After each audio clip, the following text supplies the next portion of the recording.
తెలుసుకోవాలి అని వీడు ఉరుక్కుంటూ వెళ్ళాడు. చైనా భాష వచ్చిన వాడికి 3 ముక్కలు చెప్పాడు. చెప్తే ఏం లేదురా, ఆక్సిజన్ పైపు మీద కాలుంది తీయన్నాడు. వాడికి అర్థం కాలేదు. ఎందుకు?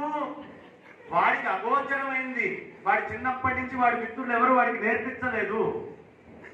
సర్వ వేదాంత సిద్ధాంత గోచరం తమ అగోచరం.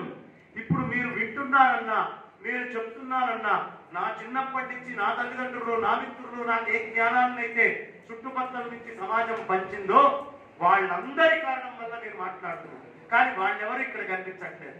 వాళ్ళు వేరా, వాళ్ళు లేకపోతే నా మాట. సర్వ వేదాంత సిద్ధాంత గోచరం తం అగోచరం. మీరు వింటున్నారు. చిన్నప్పటి నుంచి మీ తల్లిదండ్రులు ఆదించి బండిరాదాకా అక్షరాలన్నీ నేర్పించి రకరకాలైనటువంటి జ్ఞానాన్ని చుట్టుపక్కల వాళ్ళు, బంధువులు, ఈ సమాజం అంతా మీకు అందిస్తే ఇప్పుడు నేను చెప్పే మాటలు వింటున్నారు. వాళ్ళందరూ ఉన్నారా? లేదు. అలాగే పరమాత్మ వల్లే ఇవన్నీ నువ్వు అనుభవిస్తూ అగోచరమైనటువంటి పరమాత్మని నువ్వు ఎలా ఆస్వాదించలేకపోతున్నావో, నీ స్వస్వరూపాన్ని తెలుసుకోలేకపోతున్నావో, ఈ జ్ఞానానికి మూలమైనటువంటి స్వస్వరూపమైనటువంటి వాళ్ళందరినీ వదిలిపెట్టేసి నేను చెప్పిన మాటలు కేవలం నా తెలివితేటల వల్ల నేను వింటున్నాను అనే అజ్ఞానంతో ఎలా ఇప్పుడు నేను చెప్పే విషయాలన్నీ వింటున్నావో, ఈ సృష్టిలో అనుభవించే ప్రతి వస్తువు ఆ పరమాత్మ యొక్క జ్ఞానం వల్లే ఉండి తాను అగోచరమై ఉండి అన్నిటికీ మూలమై ఉన్నాడు. ఆ జ్ఞానం నీకు ఎప్పుడు కలుగుతుందో, ఆ అగోచరమైన వస్తువును నువ్వు ఎప్పుడు పట్టుకుంటావో నీకు దానికి అభేదం అనే జ్ఞానం నీకు వస్తుంది. కాస్త గొంతులో నేను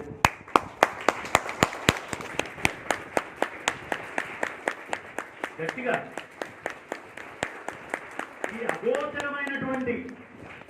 అగోచరమైనటువంటి జ్ఞానం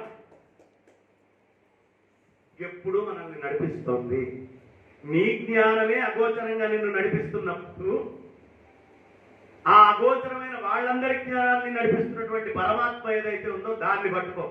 నువ్వు ఎంతసేపు ఉన్నా ప్రపంచంలో వాళ్ళు ఇచ్చిన జ్ఞానంతో నా అత్త, నా బాబాయ్, నా పిల్లవాడు, నా మామ, నా కొడుకు, నా వస్తువు, నా బంగారం, నాది నాది అని అగోచరమై చిన్నప్పటి నుంచి వాళ్ళు ఇచ్చిన తెలివితేటలతోటే ప్రపంచాన్ని చూస్తున్నాం. వాళ్ళకి కూడా తెలివికి మూలమైనటువంటి ఆ పరమాత్మ జ్ఞానం ఒక్కసారి పట్టుకొని ప్రపంచాన్ని చూడు. ఇక నీకు కనిపించడానికి వేరేది లేదు. అంత బ్రహ్మ